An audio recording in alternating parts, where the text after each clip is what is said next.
Mesdames et Messieurs les membres du gouvernement, Madame,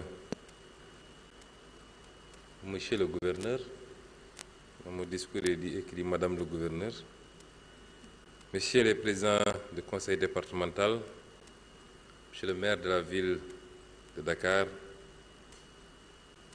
Messieurs les maires des 3 autres villes, notamment Rufisque, des villes de Rufisque et de Pikine, honorables élus locaux, représentants des collectivités du pôle territorial de Dakar, j'avais oublié d'ailleurs Monsieur le maire de la ville de Guédiawaye, chers partenaires techniques et financiers, Mesdames et Messieurs les représentants de l'administration territoriale, Messieurs les représentants des dignitaires traditionnels, Mesdames et Messieurs, nous sommes réunis aujourd'hui autour d'un moment important pour l'avenir de nos territoires et de notre pays. En effet, l'agenda de transformation que porte Son Excellence, Monsieur le Président de la République, Bassirou Diomaye Diakhar Faye, repose sur une innovation stratégique majeure, qui est la territorialisation des politiques publiques. Ce choix stratégique signifie que le développement national ne peut plus être pensé de manière uniforme ou centralisée. Chaque territoire doit devenir acteur de son destin, valoriser ses forces, exploiter ses potentialités et contribuer pleinement à la souveraineté de notre pays. La territorialité devient ainsi un principe cardinal de planification et de gouvernance au service d'un développement plus équilibré, inclusif et durable. C'est dans cette vision que le Conseil des ministres du 29 janvier 2025 a validé le modèle de gouvernance des pôles territoires. Il ne l'a pas validé de manière absolue d'ailleurs, puisque lors de ce Conseil des ministres, Monsieur le ministre en charge des collectivités territoriales avait présenté le modèle qui avait fait l'objet de pas mal d'observations, d'amendements, et le ministre doit nous revenir à l'issue de ces concertations qui permettent aussi de recueillir les observations, les avis et les amendements des acteurs sur le terrain pour une stabilisation définitive.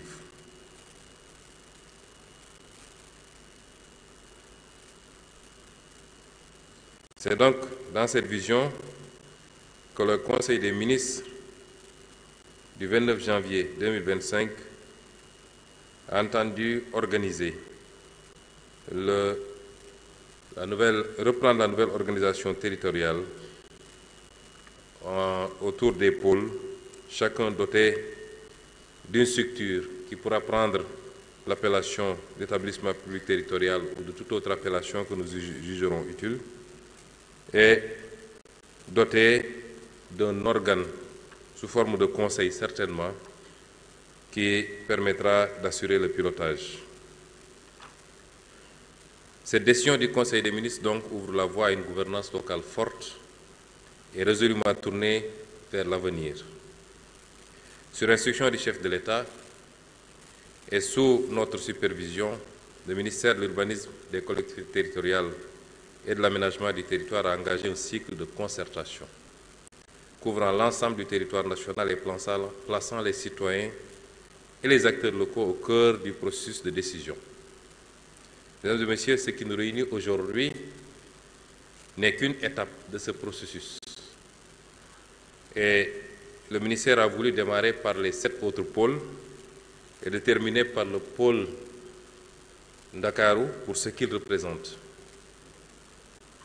Ces concertations ont débuté donc avec le pôle centre en février 2025, en présence du chef de l'État, qui y était pour les besoins de la journée de l'élevage, mais qui a pu en profiter pour avoir des échanges avec les parties prenantes. Et ceci pour définir les axes d'un développement autonome, durable et résolument tourné vers l'avenir. Elles se sont poursuivies au mois de mars 2025 dans les pôles de Thiès, ensuite le pôle Diourbel-Louga, rassemblant élus locaux, acteurs économiques, sociétés civiles et citoyens autour des priorités stratégiques de ces deux pôles. Le pôle Est a acquis les concertations en avril 2025, tandis que le pôle Sud et les pôles Sud et Sud-Est se sont tenus courant mai 2025, confirmant l'ancrage territorial de cette démarche. Enfin, le pôle Nord a été consulté quasiment à 2 reprises à Saint-Louis en juin 2025 et à Podor en août 2025. Vous observerez que nous sommes abstenus pour le moment de donner des dénominations aux pôles, puisque c'est un travail qui doit allier la prise en compte des spécificités économiques, mais également socioculturelles, et les concertations nous permettront de le déterminer. Ces ateliers qui ont réuni une large diversité d'acteurs, les élus locaux, comme je l'ai dit tantôt, les chefs de village, les délégués de quartier, les représentants des associations et la société civile, les acteurs économiques et les entrepreneurs, les citoyens engagés, les jeunes leaders, les femmes porteuses de projets, les techniciens, les experts et les représentants d'administration territoriale ont permis, avec cette diversité, de garantir que les décisions prises soient réellement co-construites, pertinentes et légitimes, tout en reflétant fidèlement les aspirations, les besoins et le potentiel de chaque territoire et en renforçant l'appropriation locale des politiques publiques. Aujourd'hui donc, nous sommes au bout de ce processus avec ces concertations que nous ouvrons autour du pôle territoire Dakar, auquel revient l'honneur de clore ce cycle de concertation. Dakar est la capitale, le moteur économique et le carrefour international du Sénégal. Son développement exige vision, ambition et engagement collectif, car il impacte la dynamique de l'ensemble des autres pôles. Mesdames et messieurs, pour ce que j'ai développé tout à l'heure, vous remarquerez que nous avons 8 pôles.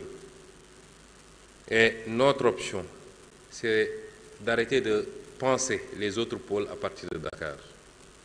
Depuis 1960 jusqu'à présent, les pôles que nous venons de définir et le Sénégal de manière générale a été pensé à partir de Dakar, autour de Dakar, et j'allais dire peut-être même pour Dakar. Mais ça a été mal pensé et Dakar a été la première à en souffrir en réalité. Il faut sortir de cette logique. Nous avons 8 pôles, dont 5 pôles frontaliers. 5 de ces 8 pôles sont des pôles frontaliers. 5 autres de ces pôles sont des pôles côtiers. Et 3 de ces pôles côtiers sont également des pôles frontaliers, notamment le pôle sud, le pôle nord, notamment le pôle de Saint-Louis, qui sont en même temps des pôles frontaliers. Donc, nous devons aujourd'hui restructurer la réflexion. Pour les pôles frontaliers, il faut qu'on les pense, qu'on les repense dans la perspective de jouer un rôle tampon avec les économies voisines. Je peux donner comme illustration le pôle sud, qui doit pouvoir aujourd'hui, avec le projet d'édification d'un port en eau profonde à Nikin, jouer un rôle dans le rayonnement sous-régional avec les 2 Guinées et certainement la Gambie, adossé à une zone économique qui pourra nous permettre d'implanter des unités industrielles et d'avoir l'ambition avec notre gaz de transformer au-delà de nos ressources naturelles, notamment le fer, et la bauxite, de pouvoir avoir l'ambition de capter et de transformer une partie des ressources de nos voisins.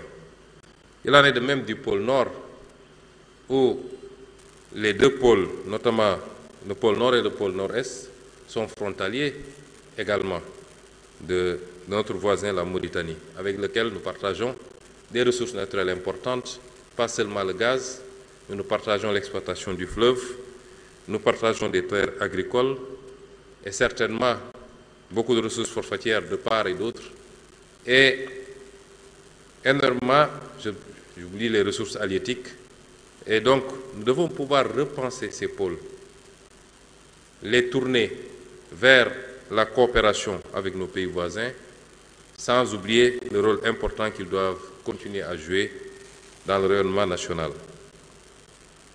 Pour les pôles côtiers, la théorie très chère au ministre de l'économie ici présent, effectivement, l'histoire récente et même ancienne a montré que les développements ont été impulsés, généralement à partir des pôles côtiers, qui ont pu développer des zones économiques spéciales avec l'accès à la mer. Et vous prenez un pays comme la Chine, ça s'est fait à partir des zones côtières, c'est maintenant que le travail de déploiement ou de redéploiement à l'intérieur du pays a commencé. Et donc, la combinaison de ces deux facteurs nous permettrait certainement de sortir de cette logique, de réfléchir à partir de Dakar, et peut-être pour Dakar, mais de réfléchir mal pour Dakar, ce qui fait qu'aujourd'hui nous avons cette situation que je vais décrire. L'autre élément important pour les pôles est à l'honneur de M. le ministre de l'économie, c'est la réflexion qui a été initiée pour faire de ces pôles-là également des acteurs d'une coopération renouvelée. On parle de coopération décentralisée depuis très longtemps. L'essentiel de cette coopération décentralisée est beaucoup plus culturel que tourné vers l'économie. Et lors de notre déplacement en Chine, l'idée a été émise de réfléchir à proposer une nouvelle forme de coopération, de jumelage entre les provinces chinoises et chacun des 8 pôles sur la base de critères économiques. Et ces discussions sont en cours.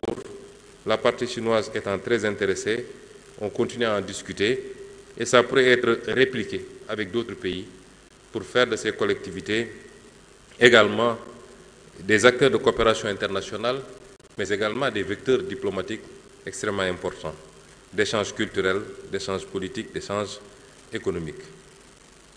Dakar donc, qui nous réunit aujourd'hui, qui pendant trop longtemps a grandi dans le désordre, ce qui en a fait une région saturée. Et je voudrais insister que quand on parle de Dakar, on parle de la région. Quand on parle du pôle, j'ai taquiné tout à l'heure M. le ministre en lui disant que cette déformation qui réduit Dakar au plateau et peut-être à la ville de Dakar pose problème. Nous parlons de la région de Dakar avec ces 3 villes,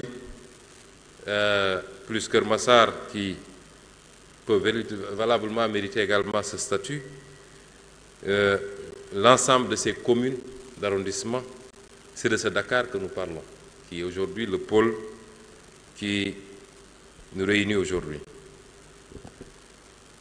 Donc, l'agrandissement ou le développement de Dakar dans le désordre en a fait une région saturée, congestionnée, fragmentée. Trop de précarité, trop d'enclaves fermées, trop de potentiel inexploité. Et je me réjouis, lors des différentes expositions, notamment de notre sœur, qui a bien développé sur le potentiel économique de Dakar. Nous oublions que Dakar, ce n'est pas seulement Dakar urbain, c'est aussi un potentiel agricole avec la zone des Niayes. C'est un potentiel en matière de pêche, puisque c'est un pôle côtier. C'est un potentiel touristique extrêmement important, tourisme médical, tourisme religieux, tourisme culturel, mais c'est aussi cette volonté de le positionner, le pôle en tout cas, comme un hub industriel, mais également un hub logistique et un hub technologique particulièrement en ce qui concerne les nouvelles technologies. Les déséquilibres sont profonds donc.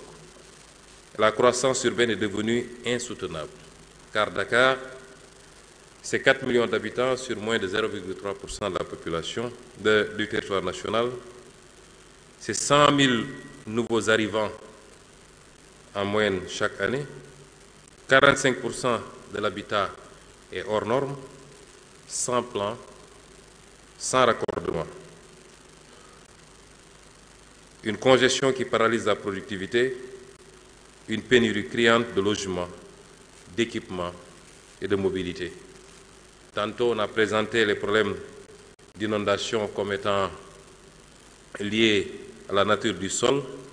Je ne pense pas beaucoup, parce que dans le temps, avant cette urbanisation sauvage, il pleuvait peut-être même plus à Dakar et on n'avait pas ces problèmes d'inondation. Il tombe pratiquement 2000 mm dans le sud du pays et seulement 400 à Dakar. On n'a pas d'inondation majeure dans le sud du pays. C'est la mauvaise urbanisation qui est à la base du phénomène que nous vivons. Et tout à l'heure, lors de l'exposé, il nous a été présenté ce qui se faisait du temps de la colonisation, avec les éléments illustratifs, les images notamment, et on gérait d'abord les questions d'assainissement, les questions de voirie, avant d'admettre les constructions. Ce qui n'est plus le cas, malheureusement, avec les quartiers sauvages, et même de plus en plus avec le phénomène des lotissements administratifs, où on laisse l'urbanisme, les impôts et domaines, le cadastre, piloter des lotissements, et chacun se débrouille après pour voir comment amener l'eau, comment faire l'assainissement, comment amener le courant. Et c'est pourquoi le président de la République a pris la décision ferme de mettre un terme à ce genre de pratiques.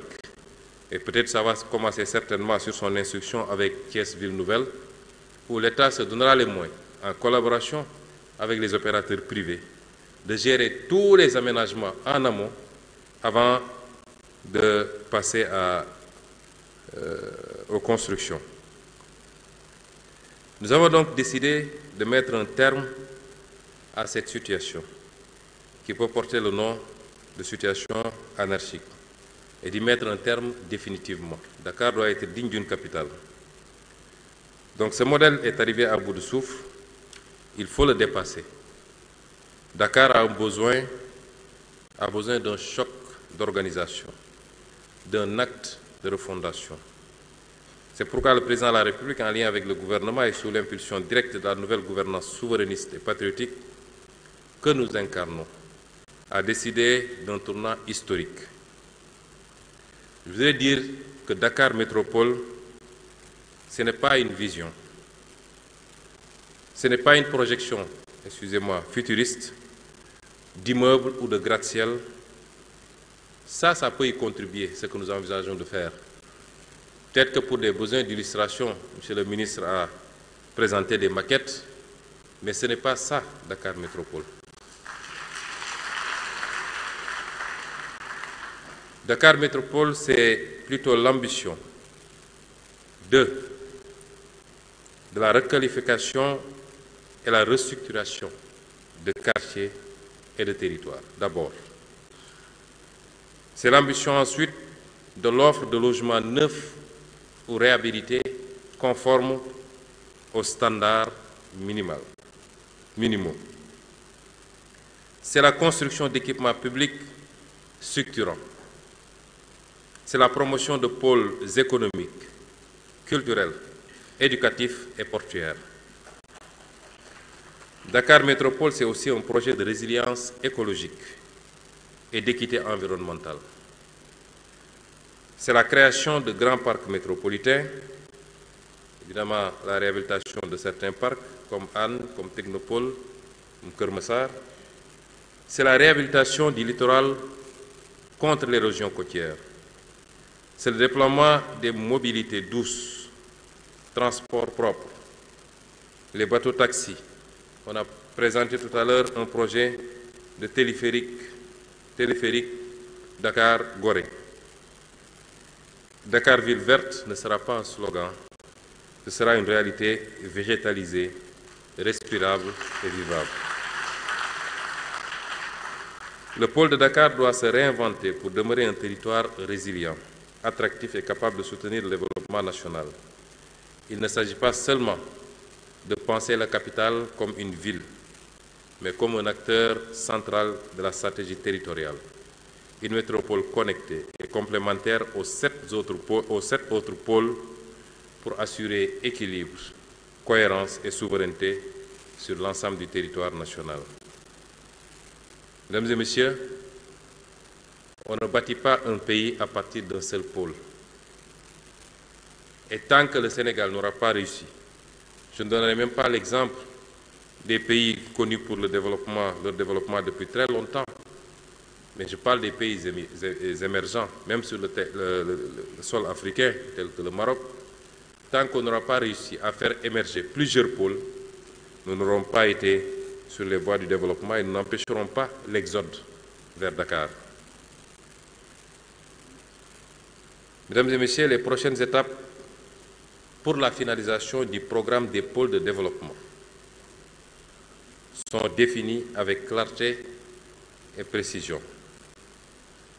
Il s'agit de la tenue des conférences interministérielles sur la territorialité pour harmoniser les politiques publiques et assurer une cohérence nationale tout en respectant les spécificités locales. Il s'agit de l'élaboration et l'adoption de la loi d'orientation sur les pôles territoires. Je veux dire que toutes les idées qui ont été avancées et contenues dans les documents sont des documents encore en réflexion, en cours d'élaboration. J'ai donné le tempo de départ qu'on a pris avec le Conseil des ministres et tout le reste du processus va être suivi. Et à la fin de ces travaux, Monsieur le ministre, sur la base de ce qu'il avait présenté en Conseil des ministres, ce qu'auront donné ces concertations, pôle par pôle, va nous faire la synthèse et ça nous permettra de réfléchir à la stabilisation du document. Donc l'élaboration et l'adoption de la loi d'orientation va suivre après sur les pôles territoires qui donnera un cadre juridique solide, durable et garantira la légitimité de chaque pôle. L'arrimage de cette réforme à l'acte 4 de la décentralisation, afin de renforcer l'autonomie des collectivités, de rapprocher le pouvoir de décision des citoyens et d'assurer une mise en œuvre efficace et coordonnée des politiques publiques. Nous allons aller vers cet acte 4, puisqu'en l'état actuel de la réflexion, il n'est pas encore assuré que les pôles seront des collectivités territoriales. La suggestion qui a été faite d'en faire des établissements publics est un élément de réflexion. Mais ce qui est constant, c'est qu'il nous faut aller vers l'acte 4, parce qu'il y a ici beaucoup de maires présents. Moi-même, j'ai été maire pendant quelque temps. Et lorsque, avec le ministre Bala Moussa Fofana, nous avions pris la décision de coécrire un ouvrage sur la décentralisation, je lui avais dit, Monsieur Fofana, moi, la seule partie qui m'intéresse et dont je vais me charger, c'est celle qui va parler du financement de la décentralisation. Parce que le vrai problème, c'est celui de la viabilité financière des collectivités territoriales. On a parlé de transfert. Nous sommes l'un des pays, en tout cas sur les quelques modèles que j'ai eu à examiner, qui a le plus faible taux de transfert de l'État vers les collectivités territoriales. Nous ne sommes même pas encore à 5% de transfert, là où le Maroc, si je ne me trompe, a dépassé 20%. Et ce n'est pas étonnant que Casablanca, en tant que ville, puisse faire ce qu'elle fait et que Dakar ne puisse pas faire la même chose en tant que ville. C'est les grands enjeux de cette réforme de l'acte 4 de la décentralisation. Ces étapes sont cruciales pour bâtir une gouvernance territoriale moderne, résolument participative et stratégiquement souveraine, capable de mobiliser les forces locales au service du développement national et d'assurer que chaque territoire contribue pleinement à la prospérité de notre pays. Mesdames et messieurs, l'heure est maintenant à la mobilisation, au dialogue et à l'inclusion. Je félicite, Monsieur le ministre, l'ensemble de ses collaborateurs et toutes les parties prenantes la question de la décentralisation est transversale. On a parlé beaucoup d'assainissement et d'urbanisation. Monsieur le ministre chargé de ces questions ici présent. Ce n'est pas l'affaire seulement, quand on parle de décentralisation, du ministre des collectivités territoriales. Mais quand on parle de pôle, ce n'est surtout pas l'affaire seulement du ministre, parce que les pôles ont une dimension économique. On parle d'agriculture, d'élevage, de pêche, d'industrie. C'est à la limite l'affaire de tout le gouvernement. Et c'est pourquoi, comme toutes les grandes réformes que nous avons lancées depuis quelque temps, sur la réforme du Code général des impôts, du Code des investissements, du Code des douanes, la réforme des codes miniers, pétroliers, ainsi de suite, nous allons mettre en place un comité ad hoc à la primature pour effectivement démarrer la réforme également de notre système de décentralisation. Donc je félicite Monsieur le ministre avec tous ses collaborateurs, toutes les parties prenantes pour leur engagement. J'invite tous les acteurs présents à s'impliquer pleinement afin que le pôle de Dakar devienne un projet collectif fort et dynamique et stratégique, rayonnant pour tout le Sénégal. J'attends, Monsieur le ministre, avec impatience et dans les tout prochains jours, les conclusions de l'ensemble de ces travaux, notamment les 7 précédentes concertations et celle d'aujourd'hui, pour nous permettre d'aller rapidement vers la stabilisation du modèle, la prise de décision sous la validation du président de la République et démarrer la phase de mise en œuvre. Je souhaite à toutes et à tous une concertation fructueuse au service d'un Dakar réinventé et souverain et d'un Sénégal fort et réconcilié